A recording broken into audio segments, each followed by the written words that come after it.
Just everything that's kind of happened here in the last 3 months, because I think the price going down to the 4,000 mark, and I know it was only there for literally hours, but I think it caught everybody off guard. And I'm just kind of curious how you saw that as a miner, how the price has recovered, the fact that it hasn't shot up over 10,000, and kind of the pain that that's created for the whole, mining community as they're looking at things today. Yeah, I think in March it was a flush out. There's really two types of difficulty adjustments. There's a price induced difficulty adjustment where you get that type of capitulation, and because price unexpectedly corrects in Bitcoin, and it just throws everyone off, and margins really get screwed up. People are underwater. They're below their break evens. They have to shut off. It's like a shell shock to their operations.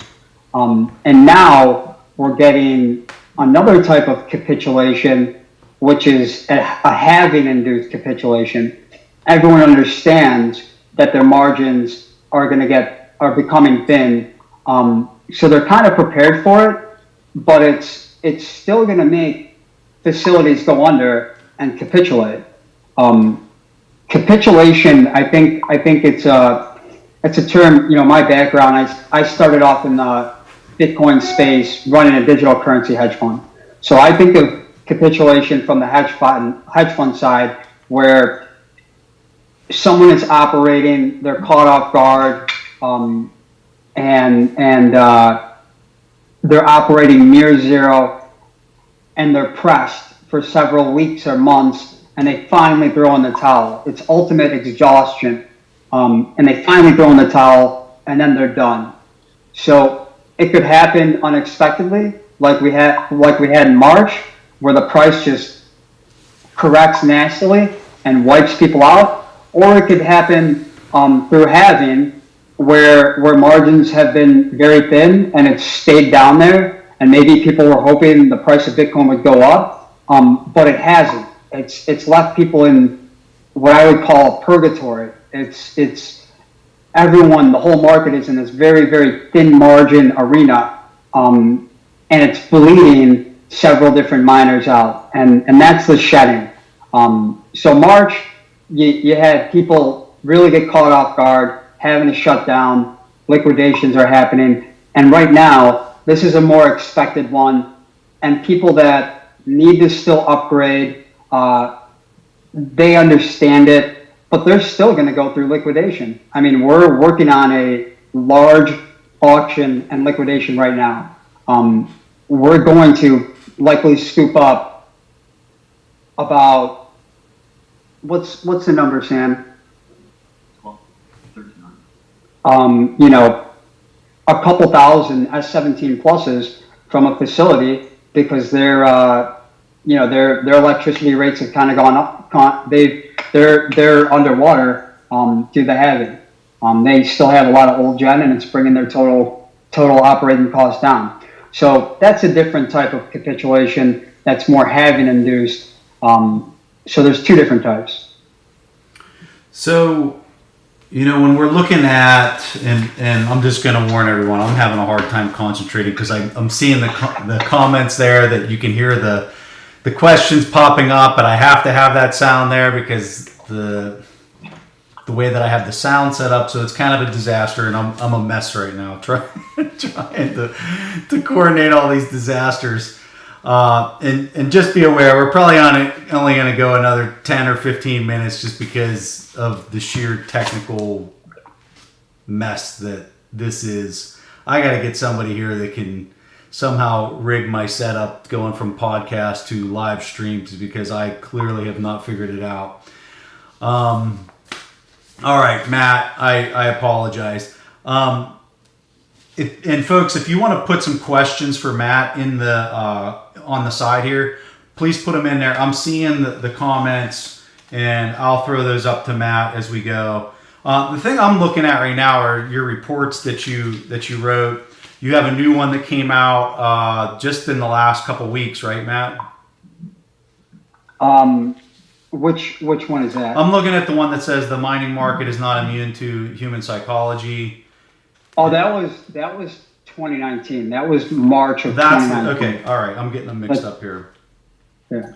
So talk to folks a little bit about your how you're repurposing miners that are capitulating at this point, because you're going out, you're buying hardware for pennies on the dollar. You're then already having somebody in the chute ready to buy that.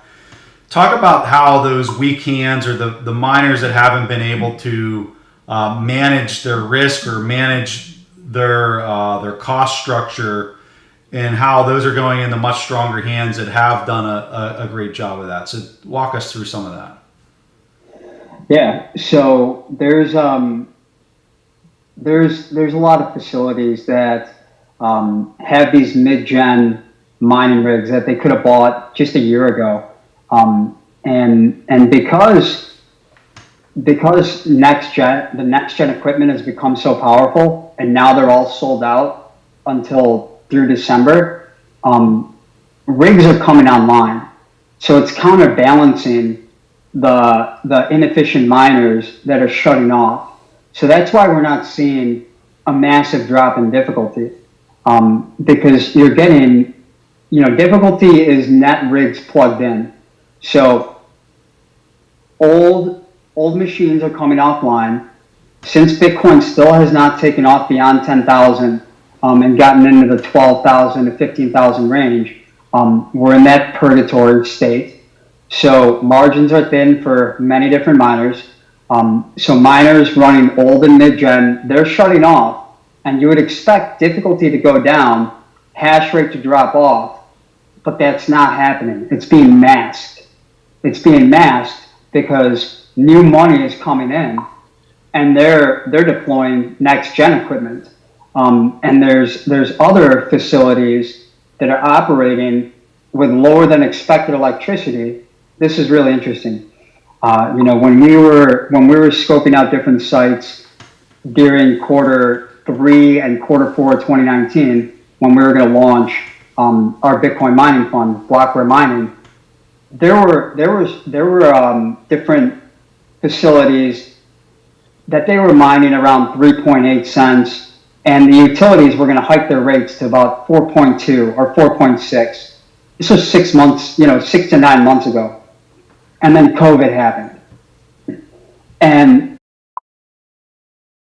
of S9s that are leaving the US and they're getting sent out of the country to Kazakhstan and to Venezuela, where there's sub 1 cent electricity, and some of those S9s that got shut off in the US, they're getting deployed over there.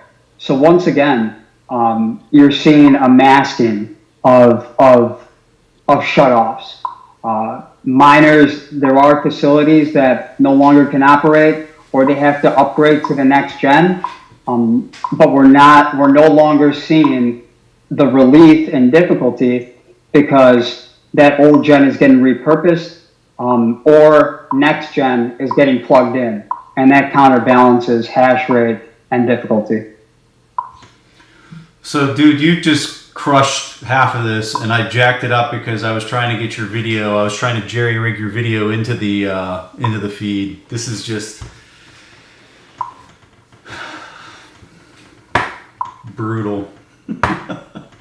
It's totally brutal because, oh my god, I'm trying so hard to make it work, and everything that I'm doing is just making it worse.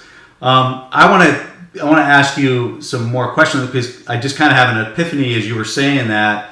So as all these rigs are getting repurposed, in my head when I'm thinking through a capitulation, I'm thinking, oh, that person went bust, like they went bankrupt, and I'm not thinking about how quickly somebody else is stepping into the market. You got this great free and open market where things are getting repriced way down there, like you said, pennies on the dollar. And then they're just going straight into another person's hands that are then putting all those rigs right back online that has cheaper energy costs. So, although we see these capitulation events, like I'm always posting these hash ribbon charts that Charles is putting out, and in my mind, I just wasn't thinking about how those rigs, and so I guess my question for you is, how long does that take for those to come back online? Are people turning those in 30, 60 days? Like, how fast are they able to sell it, put it into somebody else's hands, and they can actually put it back up on the network? I think 30, 60 days is a great number, because there's friction with trust. Is the used equipment, what's the integrity of the used equipment? Are they hashing properly? The buyer wants to see hash reports. They want to ensure they're not getting scammed. And then you got to send it over. They're going to clean it up. So yeah, it takes 30 to 60 days sometimes to really get these rigs going. And on these distress deals, some of these deals where the landlords are literally kicking out the miner, the landlords are repossessing the rigs. So now they become the owner of the rigs. And that's also why some of this stuff is selling so cheap. Because they just want to get the off landlord the books. just wants, exactly. Yeah. They want that stuff out of there. And in some scenarios, if it goes into the government's hands, then it could take 6 to 9 months.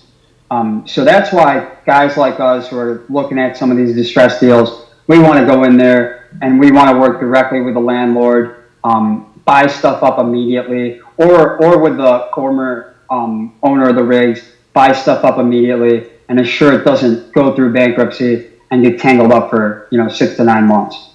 So if you can do that and you can move this equipment quickly, then you can get into a new buyer's hands, and that stuff can get back on the network 4 to 6 weeks. And I'm just thinking about the margins for somebody who's acquiring that at a fire sale price, because I mean your returns are based on your purchase price of the asset. So I mean, if you're scooping these things up at fire sale price, even though they're not pumping out the hashing that new rigs are pumping out, if you're buying it for 1/3 the price, I mean that's very profitable in the long term.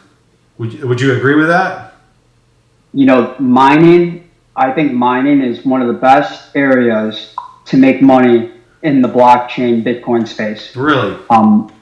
The owning the mining rig and what you could do with it is unbelievable. I think the S9 is the cheapest call option on Bitcoin out there.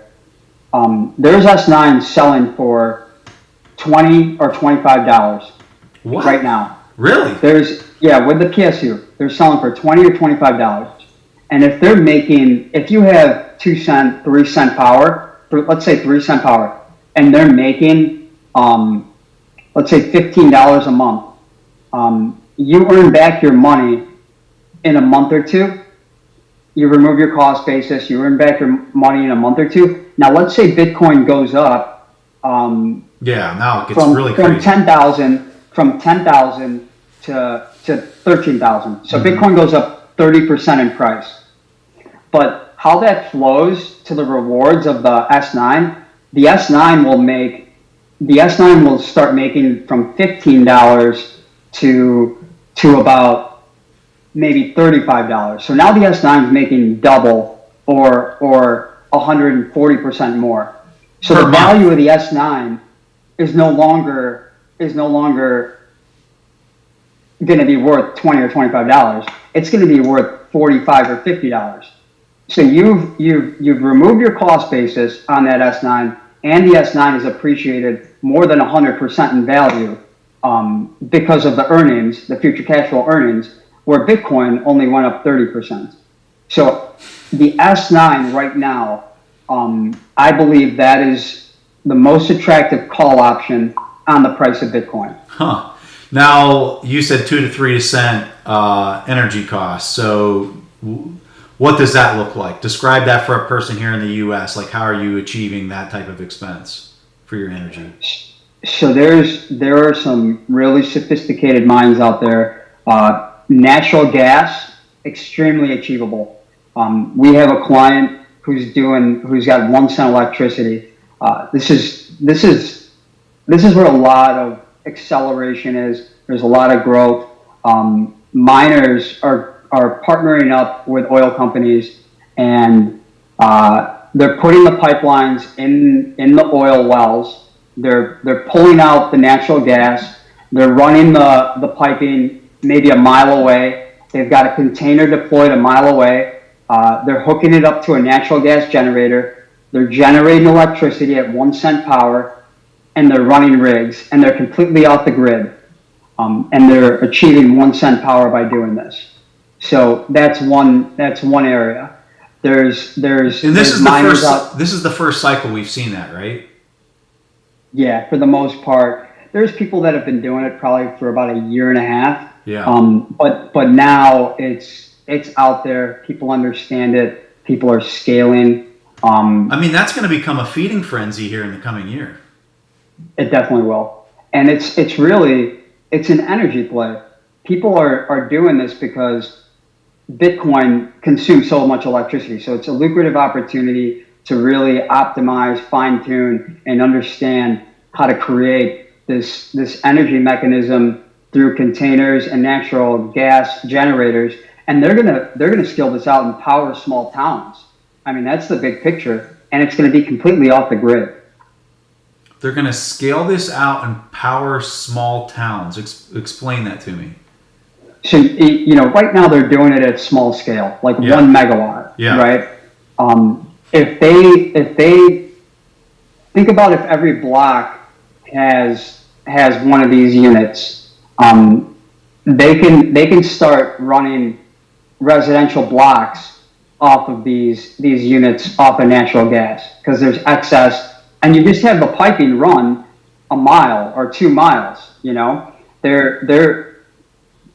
the oil well and you have the piping where the natural gas is coming out of the oil well, and you put the piping in there and you have it flow however long you need to have it flow, whether it's a mile, 2 miles, and then it connects to the container and the natural gas generator, and then you connect that to whatever electrical infrastructure.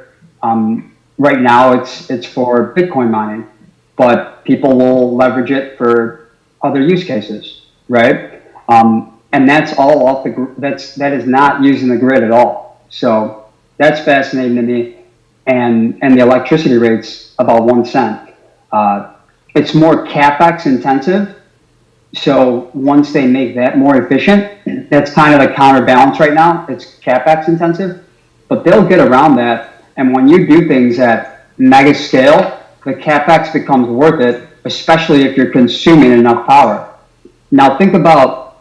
And I'm sure a lot of them are a little nervous spending when they're looking at the capex and they're looking at the depreciation of that over an extended period of time, and they haven't experienced the price run of a 2017 kind of bull market. So I think as the price starts to run, they're going to start looking at that capex bill a little bit differently. Correct, because you'll earn it back very quickly. But the big picture here, think about the data centers, the Amazons of the world, the Googles, the Microsofts. If they start having these different generators plugging into their massive data centers that are consuming significantly more power, it doesn't need to be sexy, right? It doesn't need to be really, really residential grade. If you're doing this if you just put a data center and you're running a large hub for Amazon Web Services, right? So that's where things can become super, super interesting for the guys that are figuring out how to leverage natural gas and convert it into electricity. And you're saying this with defense. You're saying for them that they have the resources aren't being utilized to the capacity that they could be. So let's just run them when they have the opportunity to run them. And so is anybody in the space already leaning towards doing that right now that you're seeing? Yeah, right now the clients that I'm working with, they're strictly doing this with Bitcoin mining. but they all discuss it, and they say the big picture and the big play is data centers and taking this to the real world. They're more in this for the energy play, but right now they can make a good amount of money mining Bitcoin. So that's exactly what they're doing. Dude, that's fascinating. So, what percent would you say of this natural gas, if you were going to take all the hashing that's happening right now on the protocol for Bitcoin, what is this, 10% of the hashing? Is it even that? Tiny. Yeah. Very tiny. Yeah, I would say under 2%. I think it's most relevant in the U.S. And it's growing in the U.S. But yeah, it's quite small right now, but it will grow. So some of these, I had a couple people send me a couple tickers. I don't remember what they were, but they were specifically mining operations that were in the public space. And I mean, I was looking at the numbers, and they looked like a venture startup where they were just kind of a disaster. So, I'm much more of a public stock kind of guy where I'm going in and I'm looking at the 10Ks and the 10Qs and trying to determine what the value of it was. And the tickers that I saw for some of these miners were just like not even worth my time because the numbers just did not look good. So I'm kind of curious, is this much more in the private sector that you're seeing some of these miners that are performing well? Because the whole Bitmain thing was a disaster. So I guess for a person like me who does not have any of this intimate knowledge that you have of the space, I'm just looking at it and I'm saying, my God, I never want to get in something this competitive that's so commoditized. But after hearing some of your thoughts on repurposing some of the hardware, it takes on a whole different shape and meaning. So I'm kind of curious for some of the big companies and some of those ideas that I'm throwing out there. Yeah, I'll tell you, it's right now. I would not invest in any of that. The publicly traded, mining operations, any of the blockchain assets. The number one, the stuff that we're doing, we have a Bitcoin fund called Blockware Mining. It's a facility in the U.S. I'm actually, after this podcast, we're driving down there, and if I wanted exposure to mining, there's a lot of hodlers out there, and mining, I think, is an exceptional complement towards holding Bitcoin. When you think about, first off, you want exposure to Bitcoin because this is just a disruptive technology in its infancy, and we're in the early stages. Now, you could achieve this exposure by owning Bitcoin, which a lot of people do. But if you've had Bitcoin since 2017 and you bought it at 8,000, 9,000, or 10,000, you've made nothing. It's just traded sideways for 3 years. If you've been mining since 2017, you've probably made 250% plus, and you can sell your electricity and the excess that's margin, you can hold Bitcoin and accumulate Bitcoin. It's an arbitrage.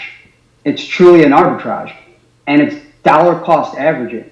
When you think about stuff like Amazon or Google or Facebook, any of these disruptive technologies, you want a dollar. You don't want to day trade this stuff. You want to sit and hold this for several years, take a long time horizon, and you don't want to just pay once and hope that you got a great position. I think the approach should be dollar cost averaging, and mining is the most effective way to do that. Because when you plug in these machines, you are getting rewards every day. So if you would have launched in 2017 with a miner, you would have accumulated Bitcoin every day, and you would have been buying, some of it you would have been buying at 10,000, some at 8,000, 4,000, 3,000, and then back on the way up. So it's the most effective way to dollar cost average, and we think that's how you should be handling Bitcoin. And we offer that through our fund, Blockware Mining, And what that is it's a hosting facility. We have mining rigs in the U.S. that miners could buy. So that's really what's attractive. We expected this massive supply constraint. So we went out and bought, we have about 2,000 of the S17 pluses at our facility, and miners are buying them off of us. And some of them just want to buy the rig and run it at their operation, and that's cool with us. And others, they may be at the 5,000 or 10,000 level, $10,000 level, and they don't completely have wrapped their heads around it, but they want exposure. So what they do is they buy the rigs from us. We keep the rigs at our facility. They now own the rig, and the mining rig points to their wallet. The Bitcoin goes directly to their wallet, and they get to do as they please with their Bitcoin. So, but Matt, anyone who's hearing that is saying, well, then why are you selling it to them? Well, that's part of our business model. We have 3 revenue streams. We're self-mining a great majority of our rigs. We also, and then we diversify, because now. So you're arbitraging the price. Okay, so you're arbitraging the price that you bought the mining rig for, and you're collecting the premium on that for when you resell it.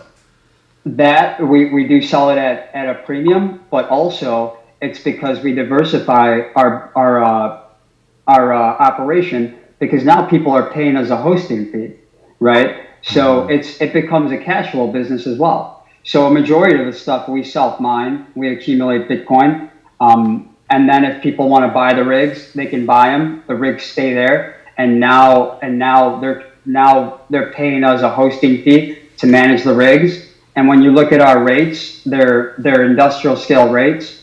So we're getting miners who typically pay 7.5 cents for an all-in turnkey solution at 6 cents, which is what a lot of people running 1 megawatt are paying. So we understand that. You know, I've been doing this for 3 years, and people used to pay anywhere from 7.5 to 11 cents, and I just know that that's not going to work for them. So if we get them. We understand if we get them in next generation equipment and get them below 6.5 cents, they're going to be protected, because they don't have to pay for a facility. They don't have to pay for electrical infrastructure. They don't have to pay for the management team. Mm-hmm. That's all included. So when you break that apart, their electricity rate is truly about 4.5 cents. And then they're paying these extra expenses for electrical infrastructure, shelf spends, exactly. Yeah. And really how to cool the units. Right? So if a person was going to try to do all this on their own, let's say they want to buy the hardware, they want to start up their own little mining operation, what type of electrical expense would you tell them today that they're going to need to have in order to do this and be able to compete with these large scale operations? You know, if they're paying for the CapEx, right? Like if you're building something out like in a shed, and you're going to run 20 or 30 miners, you have to buy an industrial grade router. You have to buy the shelving, the control panels, possibly a transformer. If you're running, 100 rigs, transformers are like $40,000, right? So it just doesn't become economical unless you're running a megawatt plus. And if you're doing that and you're paying for all that electrical infrastructure, paying $100,000 just for electrical infrastructure, and then you got to pay hundreds of thousands for your machines, you probably want to be at 4.8 cents or lower to be competitive. But if you're doing it at a hosting facility, yes, your hosting rate is higher, but you're not sinking all this money, hundreds of thousands of dollars, into electrical infrastructure and transformers and paying for the labor of someone resetting machines every day and stuff. That's all included. So that's why we get these miners at 6.3 cents, and all their money goes towards revenue generation. All they have to do is buy the mining rig. And when you pull apart and make those comparative analyses, their electricity rate is the equivalent of sub 4.5 cents. And that makes sense over the long term. They might encounter pockets of 4 weeks in the year where they might have to shut off, but they're very competitive where over the course of, right, you marry your time frames. When you buy a mining rig, that mining rig is going to run likely 3 or 4 years. So you marry your time horizon and your expectations towards the life cycle of the assets you're buying. So you're probably going to have, if you're at 6.3 cents in a hosting contract, you may have pockets where you're under pressure or you're underwater and you may have to shut off for several weeks. But if you're able to run for 85, 90, 95% of the time, you're going to earn back all your money and then some, and you're going to accumulate the Bitcoin. And you'll have achieved dollar cost averaging, which we think is most important. Matt, I want to ask you about where we're at in the cycle, because one of the things that you wrote, and it's one of the first things in one of these reports that I read, it says the specific trend we look for during turning points in market cycles is the churn and transfer of assets between retail and institutional investors. So based on what you've seen in the past 2 months, 3 months, is that what you're seeing right now? Yeah. Right now, we're not seeing as much, I would say we're not seeing as much capitulation. In 2018, quarter 4 2018 and quarter 1 2019, there was more transfer from retail to institutional. Right now, we are seeing a large influx of institutional. We are seeing a lot of accumulation on the institutional side. And it's really because retail has not participated in 3 years. So there really isn't retail to transfer mining rigs to the institutions right now. Right now, it's kind of just inefficient miners or miners that need to upgrade transferring to really intelligent, smart money or to really efficient miners. But we are seeing influxes of big money from institutions. So I would say that we've just had a nasty, nasty bear market that started in 2018 and it's continued, and we're really bottoming out. And I think we're out of that bear market, and that's why we're not seeing, what you said, the transfer from retail to institutional. It's because I don't think the retail is even existent. When I talk to my friends, they're not pinging me about Bitcoin. People still have not done that. That is great signal. When you start seeing retail, your buddies who haven't talked about Bitcoin in a year start messaging you, now you start seeing the retail participation. I think so we're not seeing retail coughing up and capitulating. I think what we're seeing is institutions coming in, accumulating whatever's left over, and I think we're going to start seeing a dual force of institutions buying and retail starting to buy. And we're seeing it in the spot with Square. Square is the first canary in the coal mine for retail. If you look through their quarterly report, Cash App has been accelerating, and the revenues they're generating or the sales they're generating through Bitcoin has been accelerating. And I'll tell you, Paul Tudor Jones is not buying through Cash App. That's retail.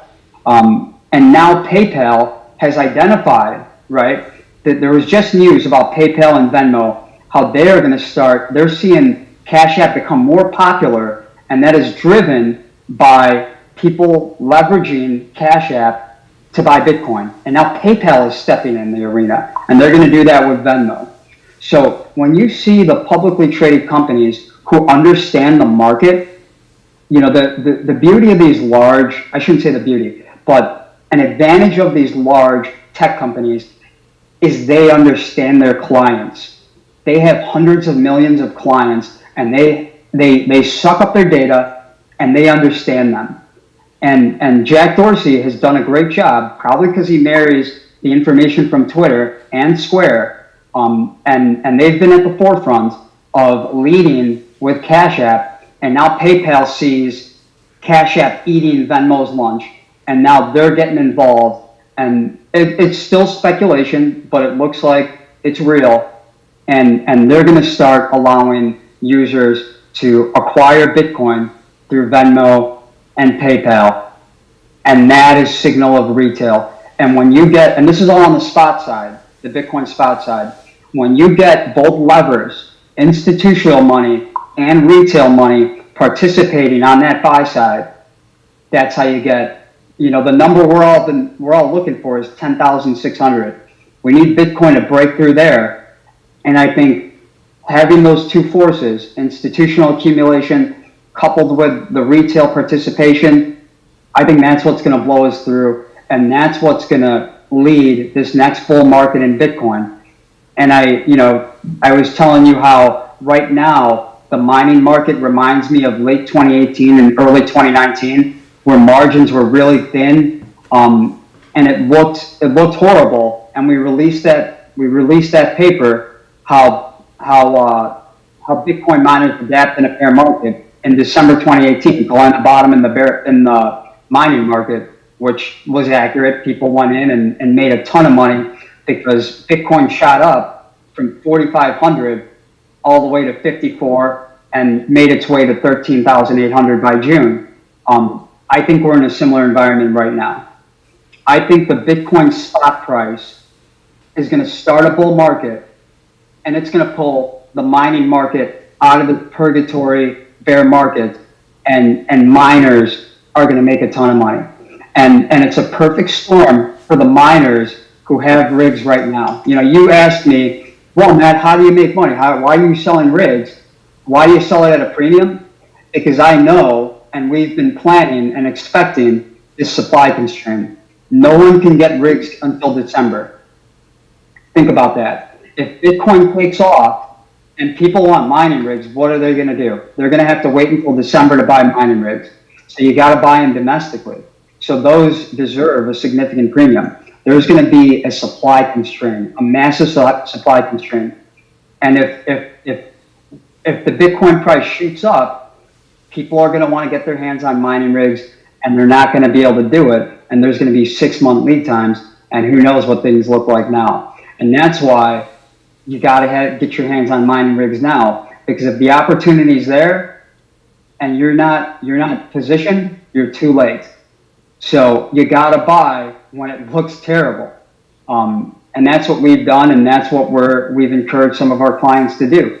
They've bought their rigs, they've got them plugging in. The earnbacks do not look good right now, but you wait a month or two, if Bitcoin shoots up, they are going to make, and this is really how a lot of markets work. You were from traditional finance. As a hedge fund manager, most assets, you make 6 to 9 months of your money in 3 or 4 weeks. Those miners in 2019, when Bitcoin shot up from 5,400 to 13,800, they made their whole year in 2 months because no one else had mining rigs. Everyone else saw the price shooting up. They tried buying mining rigs, and the lead times were 3 or 4 months. And Bitcoin had already topped out, and then the rigs were coming, and margins were going down because Bitcoin started correcting. So you gotta have the rigs plugged in and going before the correction starts. That's critical with mining, and you accumulate and you dollar cost average. So, Matt, I'm going to go with one more question here. The capitulations that we've seen, are you still seeing a bunch of buying opportunities for miners that are capitulating, or are you starting to see some of that fade away? I would imagine a month ago you were probably at fever pitch with calls with miners that were not making it at that point. Is that accurate? Like, when was the timing where you were getting the most calls, or is it right now? Before there was a ton of calls on S9s. I mean, there were S9s everywhere, and size of tens of thousands of S9s. And now, it's just a pecking order. So the S9s they pump out 13.5 terahash. And then it's just a pecking order, where now the machines that push out 30 terahash, those are getting liquidated. And now some of the machines that are super inefficient, they consume a lot of wattage, but they're pumping out, in 50 terahash, those are starting to get liquidated.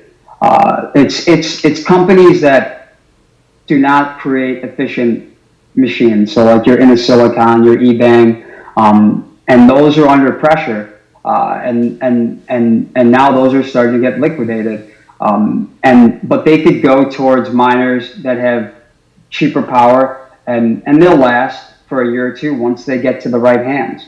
And that's why I say there is capitulation going on, but it's being masked because you have next gen getting plugged in, and these old gen or these inefficient machines are getting repurposed. So it's really healthy. It's really healthy. Yeah. I guess I do have one more question. Yeah. Are you bullish or bearish in the coming month? Everything is kind of like a prerequisite. At the end of the day, we're accumulating Bitcoin because we do expect it to really break through. But if it doesn't, at the end of the day, opinions are wrong frequently, right? So you need price to confirm. And unless Bitcoin breaks through 10,600, we're just in this trading range. And we can go down into the 7,000s. But, we're quite confident. We are actually very bullish. And as I said, think about what a fund does. They don't just deploy all their capital just to buying Bitcoin, or they don't deploy all their capital just to mining Bitcoin.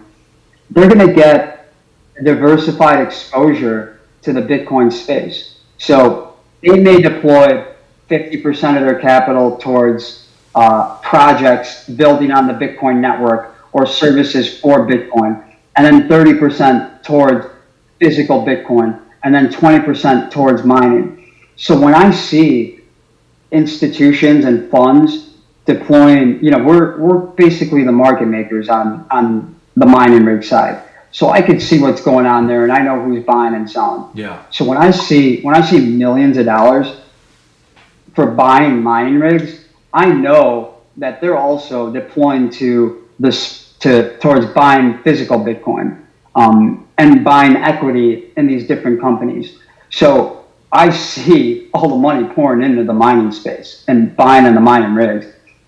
That positive sentiment is there for Bitcoin spot as well. Yeah. So yeah, I'm crazy bullish because the money is pouring in, and at the end of the day, net fiat is what moves price. So when you get this influx on the demand side, that's what moves price. So we're seeing it, Yeah. I mean, with the reward flow half as much as it was a few months ago, I think it's an exciting time. Yeah, exactly. We'll see. All right, Matt. I'm sorry about the feed. If you pull this up on YouTube after we're done here, you're going to see that there's a big Skype emblem for where you're at, even though you and I are looking at each other. Just a technical disaster. But I appreciate your patience and really appreciate you chatting with me tonight. I really love talking to you because, like you said, you're a market maker in this space of repurposing miners. You're seeing the dollars flowing into the sector, and it's just kind of neat to kind of get a peek behind the scenes of everything that you're seeing, because it's not something I definitely have any type of exposure to, and I'm sure most of the people that are listening to this don't have any type of exposure to it. So it's really fun to kind of tap into your thought process and hear some of your inside stories as to what's happening behind the scenes. Yeah, absolutely. I appreciate you having me on. We'll do this again, and it's great. You're a great asset towards crypto Twitter and the space, and bring in. I love the guys who could bring traditional finance into this and bring the parallels, because there are so many. At the end of the day, this is all a market, right? Yeah. It's all human psychology, and that's how we should be thinking about this. And when you couple, I love our conversations because I am in the weeds and seeing things, and you and I can create some draw some great conclusions based off, your experiences and mine. Yeah. So looking forward to it. Always. Yeah, appreciate it. Safe travels and really appreciate your time. Thank you. Take care, Preston. Yeah. Thanks, everyone.